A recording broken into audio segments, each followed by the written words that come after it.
Hello friends, welcome to Saras analytics arena, जहां हम बात करते हैं डेटा एनालिटिक्स के पावरफुल टूल्स के बारे में सिंपल और इजी लैंग्वेज में। आज के वीडियो में हम समझेंगे एक बहुत ही यूजफुल एसक्यूएल फंक्शन कॉलस के बारे में। ये फंक्शन आपको नल वैल्यूज को स्मार्टली हैंडल करने में मदद करता है, बिना कॉम्प्लेक्स कोडिंग के। अगर आप एसक्यूएल में काम करते हो और चाहते हो कि रिपोर्ट्स में मिसिंग डेटा की जगह कोई डिफ़ॉल्ट या ऑल्टरनेट वैल्यू आए, तो ये वीडियो आपके लिए परफेक्ट है। तो चलिए शुरू करते हैं बिना किसी डिले के। Let's learn what coalesce does and how to use it effectively in SQL. So guys, what is coalesce in SQL? SQL में कॉलस फंक्शन का क्या यूज है और हम इसे रियल वर्ल्ड में कैसे यूज कर सकते हैं, सिंपल वर्ड्स में समझेंगे। एसक्यूएल में नल वैल्यूज प्रॉब्लम क्रिएट कर सकती है, स्पेशली जब हमें कैलकुलेशंस करनी होती हैं या रिपोर्ट्स बनानी होती है। इसी इशू को सॉल्व करने के लिए हमारे पास आता है coalesce function. The coalesce function in SQL is used to return the first non null value from a list of expressions. It is particularly useful when dealing with null values in databases. Coalesce function multiple values को check करता है और first non null value return करता है।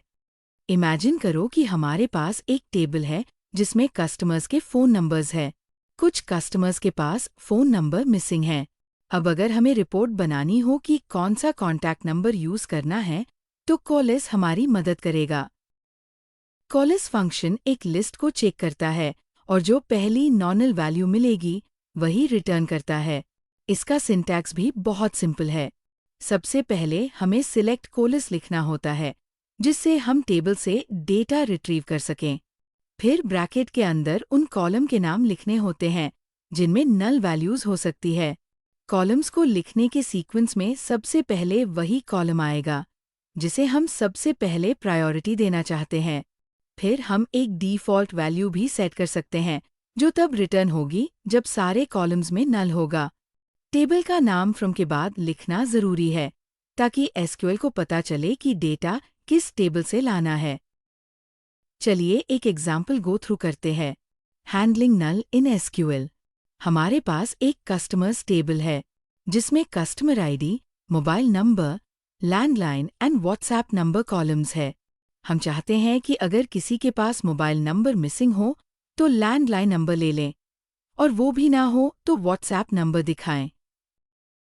इसलिए हमने SQL में लिखा select customer ID, coalesce bracket open column names mobile number, landline, WhatsApp, no contact, bracket close as contact number from customers. सबसे पहले हमने कस्टमर आईडी सेलेक्ट किया ताकि हर कस्टमर की पहचान बनी रहे। फिर कॉलस फंक्शन का इस्तेमाल किया जो पहली नॉनल वैल्यू को चुनता है। हमने कॉलम्स को उसी प्रायोरिटी में लिखा जैसा हमें चाहिए था। सबसे पहले मोबाइल अंडरस्कोर नंबर चेक होगा।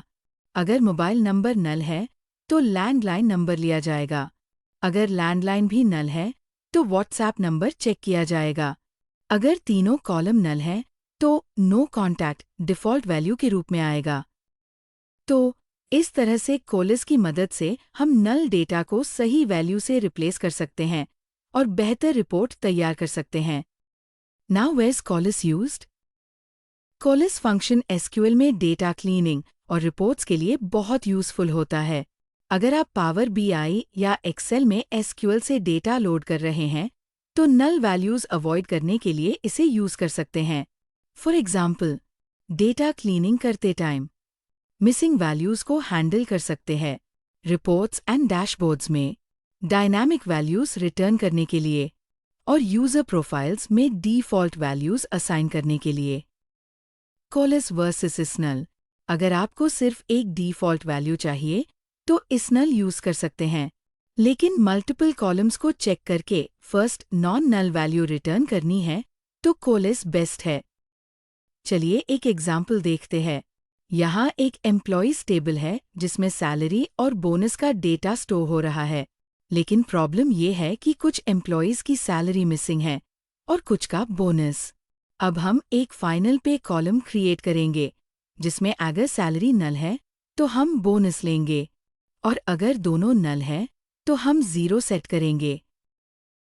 हम लिखते हैं select employee ID, name, coalesce, salary, bonus, 0 as final pay from employees.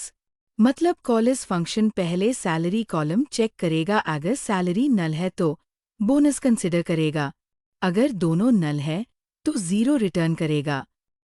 देखा आपने, अब हर एम्प्लॉय का फाइनल पे कॉलम कंप्लीट है और नल वैल्यूज रिमूव हो गई है। कितना सिंपल था ना। नेक्स्ट एग्जाम्पल, यहाँ एक कस्टमर्स टेबल है जिसमें फर्स्ट नेम, मिडिल नेम और लास्ट नेम का डेटा स्टोर हो रहा है, लेकिन कुछ कस्टमर्स का मिडिल नेम मिसिंग है और कुछ का लास्ट नेम। अब हम एक फुल नेम कॉलम जनरेट करेंगे जिसमें अगर मिडिल नेम या लास्ट नेम नल है तो हम कॉलिस का यूज करके उन्हें ब्लैंक स्ट्रिंग से रिप्लेस कर देंगे। जैसे कि आप देख सकते हैं, हम ऐसे क्वेरी लिखेंगे।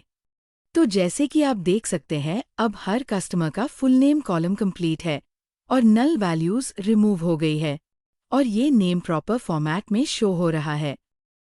की benefits of coalesce in SQL. It prevents null errors. अगर किसी कॉलम में नल है तो कॉलिस उससे रिप्लेस करके आपको एक वैलिड वैल्यू देता है, इसे कोई एरर नहीं आता। It provides default values. अगर डेटा मिसिंग है तो Collins automatically default value set कर सकता है, जैसे सैलरी नल है तो 0 रिटर्न कर सकता है। It simplifies conditional logic.